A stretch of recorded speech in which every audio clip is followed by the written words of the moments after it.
ಖಾಲಿ ಬಿಂದಿಗೆ ಹಿಡಿದು ಬೀದಿಗಿಳಿದ ನೂರಾರು ಮಹಿಳೆಯರು. ಶುದ್ಧ ಜೀವಜಲಕ್ಕಾಗಿ ಚಿಕ್ಕಬಳ್ಳಾಪುರದಲ್ಲಿ ಪಾದಯಾತ್ರೆ. ಆ ಜಿಲ್ಲೆ ಬಯಲು ಸೀಮೆಯ ಪ್ರದೇಶ.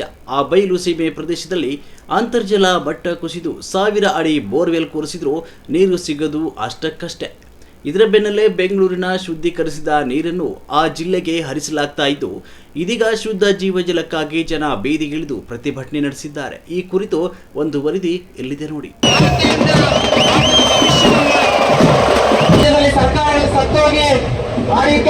ಎಸ್, ಶುದ್ಧ ಕುಡಿಯೋ ನೀರಿಗಾಗಿ ಖಾಲಿ ಕೊಡಗಳನ್ನು ಹಿಡಿದು ಬೀದಿಗಿಳಿದು ಹೋರಾಟ ನಡೆಸ್ತಾ ಇರೋ ಮಹಿಳೆಯರು, ಕೊಳಚೆ ನೀರನ್ನ ಹರಿಸ್ತಾ ಇರೋ ಸರ್ಕಾರದ ವಿರುದ್ಧ ಧಿಕ್ಕಾರ ಕೂಗ್ತಿರೋ ಪ್ರತಿಭಟನಾಕಾರರು.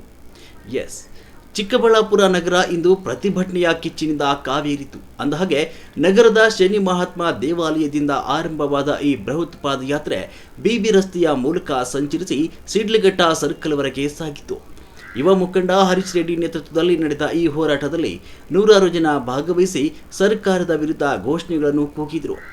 ಪಾದಯಾತ್ರೆಯ ವಿಶೇಷ ಅಂದರೆ ಮಹಿಳೆಯರ ಸಂಖ್ಯೆ. ಕೈಯಲ್ಲಿ ಖಾಲಿ ಬಿಂದಿಗೆಗಳನ್ನು ಹಿಡಿದು ಮೆರವಣಿಗೆಯಲ್ಲಿ ಹೆಜ್ಜೆ ಹಾಕಿದ ನೂರಾರು ಮಹಿಳೆಯರು. ಎಚ್.ಎನ್. ವ್ಯಾಲಿ ನೀರು ಜಿಲ್ಲೆಯ ಜನರ ಪಾಲಿಗೆ ವಿಷವಾಗಿ ಪರಿಣಮಿಸಿದೆ ಅಂತ ಆಕ್ರೋಶ ವ್ಯಕ್ತಪಡಿಸಿದರು. ಬೆಂಗಳೂರಿನ ತ್ಯಾಜ್ಯ ನೀರನ್ನು ಜಿಲ್ಲೆಯ ಕೆರೆಗಳಿಗೆ ತುಂಬಿಸುವ ಮೂಲಕ ನಮ್ಮ ಅಂತರ್ಜಲವನ್ನು ವಿಷಕಾರಿಯಾಗಿಸಲಾಗ್ತಾ ಇದೆ ಅಂತ ಪ್ರತಿಭಟನಾಕಾರರು ಆಕ್ರೋಶ ಹೊರಹಾಕಿದರು.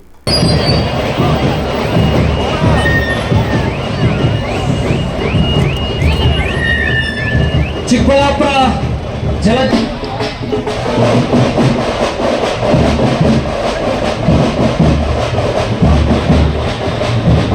ಬನ್ನಿ, ದಯವಿಟ್ಟು ರಸ್ತೆ ಹಿಂಭಾಗದಲ್ಲಿ ಬಂಧುಗಳೇ. ಚಿಕ್ಕಬಳ್ಳಾಪುರದಲ್ಲಿ ನಡೆಯುವಂತ ಈ ಒಂದು ಕಾರ್ಯಕ್ರಮ ಕೇವಲ ಹೋರಾಟ ಮಾತ್ರ ಅಲ್ಲ, ಚಿಕ್ಕಬಳ್ಳಾಪುರದ ಜನರ ಜೀವನಕ್ಕಾಗಿ ನಡೆಯುತ್ತಿರುವಂತ ಈ ಒಂದು ಬೃಹತ್ ಪಾದಯಾತ್ರೆ ಕಾರ್ಯಕ್ರಮ.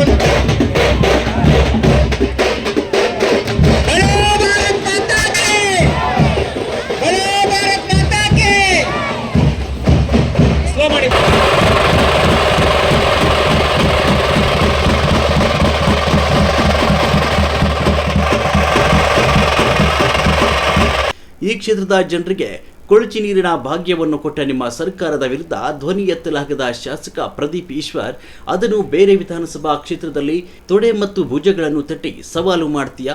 ಅದೇ ಸವಾಲು ನಿನ್ನ ಕ್ಷೇತ್ರದ 3ನೇ ಹಂತದ ಶುದ್ಧೀಕರಣದ ನೀರಿನ ಬಗ್ಗೆ ಸವಾಲು ಮಾಡಿ ಮುಖ್ಯಮಂತ್ರಿ ಬಳಿಯಲ್ಲಿ ಅಂತ ಸವಾಲಿಸಿದ ಹರೀಶ್ ಕೆ ರೆಡ್ಡಿ. ಬಾಂಗ್ಲಾ ತಾಲೂಕು ಬಿಜೆಪಿ ಘಟಕದ ಅಧ್ಯಕ್ಷ. ಅದಕ್ಕಿಂತ ಹೆಚ್ಚಿನ ರೀತಿಯಲ್ಲಿ ಪಾರ್ಟಿಗಿನ ಹೆಚ್ಚಿನ ರೀತಿಯಲ್ಲಿ ನಮ್ಮ ತಾಲೂಕಿನ ಜನಗಳು ಮತ್ತು ಜಿಲ್ಲೆಯ ಜನಗಳನ್ನ ಉಳಿಸಬೇಕಾಗಿರ್ತಕ್ಕಂಥ ನಮ್ಮ ಆದ್ಯ ಕರ್ತವ್ಯ. ಇವತ್ತು ಒಂದು ಮುನ್ನುಡಿ ಹೆಜ್ಜೆ ಇಟ್ಟು ಏನು ರಾಜ್ಯ ಸರ್ಕಾರ ನೋಡಿ, ಒಂದಂತೂ ಸತ್ಯ ನೇರವಾಗಿ ಹೇಳಲಿಕ್ಕೆ ಬಯಸ್ತೀನಿ, ಜಾಸ್ತಿ ಕಾಸಿರ್ತಕ್ಕಂಥದ್ದು ಕಸ ಎತ್ತದ್ರಲ್ಲಿ, ಕೊಳಚೆ ನೀರು ಬಿಡೋದ್ರಲ್ಲಿ ಬಿಟ್ರೆ ಬೇರೆ ಯಾವ್ದ್ರಲ್ಲೂ ಕೂಡ ಇಲ್ಲ. ರಾಜ್ಯ ಸರ್ಕಾರ ಇಷ್ಟೊಂದು ಕಷ್ಟದಲ್ಲಿದ್ರು ಕೂಡ ನಿನ್ನೆ 538 ಕೋಟಿನ ಈ ಕೊಳಚೆ ನೀರಿಗೆ ಮೀಸಲಿಟ್ಟು ಬಿಟ್ಟವ್ರೆ. ಅದ್ರ ವಿರುದ್ಧವಾಗಿ ಇವತ್ತು ಮನೀಶ್ ರೆಡ್ಡಿ ಅವರು ಒಂದು ದೃಢ ನಿರ್ಧಾರ ತಗೊಂಡು ಯಾವುದೇ ಕಾರಣಕ್ಕೂ ಕೂಡ ಇಡೀ 3 ಜಿಲ್ಲೆಗೂ ಎಲ್ಗೂ ಕೊಳಚೆ ನೀರು ಬೇಡ ಅಂತೇಳಿ ನಮ್ಮ ಹೋರಾಟ ಇವತ್ತು ಮುನ್ನುಡಿ ಕೊಟ್ಟಿದೀವಿ. ಇದು ಕೇವಲ ಜಿಲ್ಲಾ DC ಅವರು ಮಾತ್ರ ಮನವಿ ಕೊಡಿಸಂತ ಕೆಲಸ ಮಾಡಿದೀವಿ. ಅತಿ ಶೀಘ್ರವಾಗಿ ರಾಜ್ಯ ಸರ್ಕಾರ ಗಮನ ತಂಡ ಯಾವುದೇ ಕಾರಣಕ್ಕೂ ಈ ಕೊಳಚೆ ನೀರು ನಿಲ್ಸೋದು, ಶುದ್ಧ ನೀರು ಕೊಡ್ಲಿಲ್ಲ ಅಂದ್ರೆ 3 ಜಿಲ್ಲೆಯ ಹೋರಾಟಗಾರರು ವಿಧಾನಸೌಧನ ಮುಖ್ಯಾಕಂತ ಕೆಲಸ ಮುಂದಿನ ಖಂಡಿತಲು ಕೂಡ ಮಾಡ್ತೀವಿ. ಒಂದನ್ನ ಕಂದಾಯ ಸಚಿವರಿಗೆ ಜ್ಞಾಪಕ ತರಿಸ್ತೀನಿ, ಮನೆ ಹೇಳ್ತಾ ಇದ್ರು ಅವರು, ಇದನ್ನ ಅದೆಂತ ದೊಡ್ಡ ಸಂಸ್ಥೆ ಒಳಗೆ ನಾವು ಸಂಶೋಧನೆ ಮಾಡ್ಬಿಟ್ಟಿದೀವಿ, ಚೆನ್ನಾಗೈತೆ ಅಂತ ಹೇಳಿದ್ರೆ ಆ ಅಪ್ಪನಿಗೆ ಮಾನ ಮರ್ಯಾದೆ ಇದ್ರೆ ಅವ್ರ ಮನೇಲಿ ಫಸ್ಟ್ ನೀರು ಯೂಸ್ ಮಾಡ್ಲಿ. ಯಾವನ್ಯಾವನು ಇದನ್ನ ನೀರು ಯೂಸ್ ಮಾಡಿ ಕೊಡ್ಬೇಕು ಅಂತ ಒಟ್ಟ ಮನೆ ಒಂದು ಉಳಿಯಲ್ಲ. ಇವತ್ತು ಪ್ರದೀಪ್ ಈಶ್ವರ್ ಬೇರೆ ಬೇರೆ ತಾಲೂಕಿಗೆ ದೊಡ್ಡ ದೊಡ್ಡ ಭಾಷಣ ಮಾಡ್ತಕ್ಕಂಥ ಈತ ಇವ್ರ ತಾಲೂಕಲ್ಲೇ ಕೊಳಚೆ ಕೂತೈತೆ. ಈ ತಾಲೂಕಿನ ಜನತೆಗೆ ಕೇಸಿಗಳಲ್ಲಿ ನೀರ್ ಬಿಡ್ತಾವ್ರೆ, ಅದ್ರ ಬಗ್ಗೆ ಧ್ವನಿನೇ ಎತ್ತಲ್ಲ. ಖಾಲಿ ಬಿಲ್ಡಪ್ ಕೊಡಿಸ್ಬಿಟ್ಟು ಜನಗಳ ಆಸ್ಪತ್ರೆ ಕೊಡೋದ್ಬಿಟ್ಟು ಜನಗಳಿಗೆ ಏನ್ ಹಿತ ಬೇಕು ಅನ್ನೋ ಕಾಯಿ ತೋಡಿ ಮಾಡ್ಬೇಕು ಅಂತಕ್ಕಂಥ ಬೈಕ್ ಅಷ್ಟೇ ಮಾಡ್ಕೊಂಡು ಬಂದಿದೀವಿ. ಸರ್ಕಾರ ಗಮನಕ್ಕೆ ಏನು ನಮ್ಮ 2-3 ಜಿಲ್ಲೆ, ಕೋಲಾರ ಜಿಲ್ಲೆ ಹಾಗೂ ಚಿಕ್ಕಬಳ್ಳಾಪುರ ಜಿಲ್ಲೆಯಲ್ಲಿ ಏನು ನಮ್ಮ ಎಚ್.ಎನ್. ವ್ಯಾಲಿ ನೀರನ್ನ ಹರಿಸ್ತಾ ಇದ್ದಾರೆ, 3ನೇ ಹಂತದ ಶುದ್ಧೀಕರಣ ಮಾಡ್ದಿರಾ, ಅದ್ರ ವಿರುದ್ಧ ನಾವು ಮೊದಲನೇ ಹಂತವಾಗಿ ಒಂದು ಹೋರಾಟವನ್ನು ಹಮ್ಮಿಕೊಂಡಿದ್ವಿ. ಸರ್ಕಾರಕ್ಕೆ ಏನ್ ಈ ಕೊಳಚೆ ನೀರು ಬರ್ತಾ ಇದೆ, ಈ ರಚ ನೀರನ್ನ ಕಳ್ಸಿಕೊಡೋ ಅಂತ ಕೆಲಸನೂ ಮಾಡಿದ್ವಿ. ಈ ನಾಚಿಗೆಟ್ಟ ಸರ್ಕಾರ ಅದನ್ನ ತಗೊಂಡಿಲ್ಲ ಅಂದ್ರೆ ನಾನೇನ್ ಅವ್ರ ಮೇಲೆ ಜಾಸ್ತಿ ಆಪಾದನೆ ಮಾಡ್ತಾ ಇರ್ಲಿಲ್ಲ. ಈ ನಾಚಿಕೆ ಕೆಟ್ಟಿದ್ದ ಸರ್ಕಾರ, ಮಾನ ಮರ್ಯಾದೆ ಇಲ್ದೇ ಇರೋ ಸರ್ಕಾರ ಈ ನೀರನ್ನ ತಗೊಂಡು ಕೂಡ ಇದ್ರ ವಿರುದ್ಧ ಇದ್ರ ಪರ ಯಾವುದೇ ಒಂದು ಯೋಜನೆಯನ್ನು ರೂಪಿಸದೆ ಇದ್ರ ಪರ ಒಂದು ಚೂರು ಧ್ವನಿಯನ್ನು ಎತ್ತದೆ ಇವತ್ತು ಏನು ನಮ್ಮ 2-3 ಜಿಲ್ಲೆಗೆ ಇವರು ಒಂದಿನ ಏನು ಅನ್ಯಾಯ ಮಾಡಿದ್ದಾರೆ. ಶುದ್ಧ ನೀರಿಗಾಗಿ ಸರ್ಕಾರದ ಮುಂದೆ 3ನೇ ಹಂತದ ಶುದ್ಧೀಕರಣ ಮಾಡಬೇಕು ಅಂತ ಒತ್ತಾಯಿಸಿ ಪಾದಯಾತ್ರೆ ಮಾಡುತ್ತಿರುವುದು ಸಾಮಾನ್ಯ ಜನರ ಬದುಕಿಗಾಗಿ ಮತ್ತು ಅಳಿವು ಉಳಿವಿಗಾಗಿ ಹರೀಶ್ ಕೆ ರೆಡ್ಡಿ. ಅಂದಹಾಗೆ ಚಿಕ್ಕಬಳ್ಳಾಪುರದ ಜನರಿಗೆ ನಾವು ಶುದ್ಧವಾದ ಕುಡಿಯುವ ನೀರನ್ನು ಕೇಳ್ತಿದ್ದೇವೆ, ಆದರೆ ಸರ್ಕಾರ ಬೆಂಗಳೂರಿನ ಕೊಳಚೆ ನೀರನ್ನು ಇಲ್ಲಿನ ಕೆರೆಗಳಿಗೆ ತುಂಬಿಸ್ತಾ ಇದೆ. ಇದು ಜನರ ಆರೋಗ್ಯದ ಮೇಲೆ ಗಂಭೀರ ಪರಿಣಾಮ ಬೀರ್ತಾ ಇದ್ದು, ನಮಗೆ ಶುದ್ಧ ಜೀವಜಲ ಸಿಗುವವರೆಗೂ ನಮ್ಮ ಈ ಹೋರಾಟ ನಿಲ್ಲಲ್ಲ ಅಂತ ಕಿಡಿಕಾರಿದ್ರು. ಇನ್ನು ಪಾದಯಾತ್ರೆಯ ಶಿಡ್ಲಘಟ್ಟ ಸರ್ಕಲ್ ತಲುಪಿದ ಬಳಿಕ ಹೋರಾಟಗಾರರು ಎಸಿ ಅಶ್ವಿನ್ ರವರಿಗೆ ಮನವಿ ಪತ್ರ ಸಲ್ಲಿಸಿದರು. ತಕ್ಷಣವೇ ಸರ್ಕಾರ ಎಚ್ಚೆತ್ತುಕೊಂಡು ಈ ಸಮಸ್ಯೆಗೆ ಶಾಶ್ವತ ಪರಿಹಾರ ನೀಡಬೇಕು, ಇಲ್ಲದಿದ್ದರೆ ಮುಂಬರುವ ದಿನಗಳಲ್ಲಿ ಉಗ್ರವಾದ ಹೋರಾಟ ಮತ್ತಷ್ಟು ತೀವ್ರಗೊಳ್ಳಲಿದೆ ಅಂತ ಎಚ್ಚರಿಕೆಯನ್ನು ನೀಡಿದರು. ದಯವಿಟ್ಟು ಬೇಜಾರು ಮಾಡ್ಕೋಬೇಡಿ, ಎಲ್ಲ ಹಿಂದೆ ನಡೀತಾ ಹೇಳ್ತೀನಿ. ಹಿಂದೆ ಹೋಗಿ ದಯವಿಟ್ಟು, ಒಂದ್ ಸ್ವಲ್ಪ ಹಿಂದೆ ಹೋಗಿ ದಯವಿಟ್ಟು. ಬಂಧುಗಳೇ, ಇವತ್ತೇನು ಈ ಹೋರಾಟವನ್ನು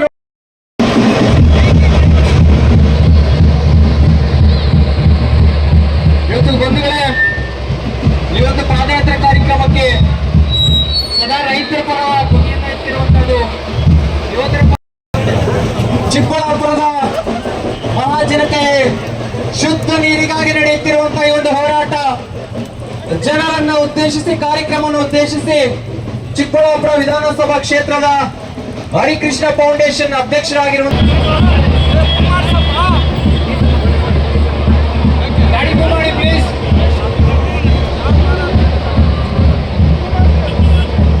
ಒಟ್ಟಿನಲ್ಲಿ ಬೆಂಗಳೂರಿನ ಸಂಸ್ಕರಿಸಿದ ನೀರಿನ ಬದಲು ಶುದ್ಧ ನೀರಿಗಾಗಿ ಚಿಕ್ಕಬಳ್ಳಾಪುರದ ಜನತೆ ಬೀದಿಗಿಳಿದು ಧ್ವನಿ ಎತ್ತುತ್ತಿದ್ದಾರೆ. ಮುಂದಿನ ದಿನಗಳಲ್ಲಿ ಸಂಸ್ಕರಿಸಿದ ನೀರು ಬಿಟ್ಟು ಪ್ರತ್ಯೇಕ ನೀರಿನ ಯೋಜನೆ ಕೊಡದೆ ಹೋದರೆ ವಿಧಾನಸೌಧಕ್ಕೆ ಮುತ್ತಿಗೆ ಹಾಕುವ ಎಚ್ಚರಿಕೆಯನ್ನು ನೀಡಿದ್ದಾರೆ. ಹೀಗಾಗಿ ಸರ್ಕಾರ ಪ್ರತಿಭಟನೆಗೆ ಯಾವ ಕ್ರಮ ಕೈಗೊಳ್ಳುತ್ತೆ ಎಂಬುದನ್ನು ಕಾದು ನೋಡಬೇಕಾಗಿದೆ.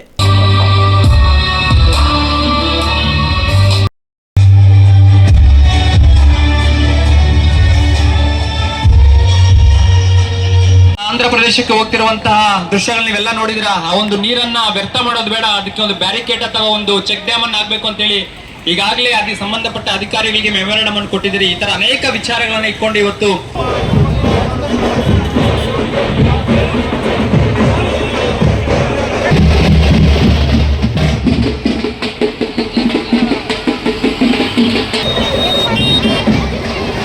ಅದೇ ರೀತಿಯಾಗಿ ವಿಶ್ವಾವತಿಯ ಕೊಳಚೆ ನೀರಿನ ಹೋರಾಟ ಸಮಿತಿಯ ಅಧ್ಯಕ್ಷರಾಗಿರುವಂತಹ ಇದೇ ನಮ್ಮ ಸಮೀಪದ ಬಾಗೇಪಲ್ಲಿ ಮತ್ತು ಚಿರುಮತ್ತೂರು ಹಾಗೂ ಹಿಂದೂಪುರ ಸಮೀಪ ಇರುವಂತಹ ಕೃಷ್ಣಾ ನದಿಯ ನೀರನ್ನು ಶತಾಯ ಗತಾಯ ನಮ್ಮ ಚಿಕ್ಕಬಳ್ಳಾಪುರಕ್ಕೆ ಹರಿಸಲೇಬೇಕು.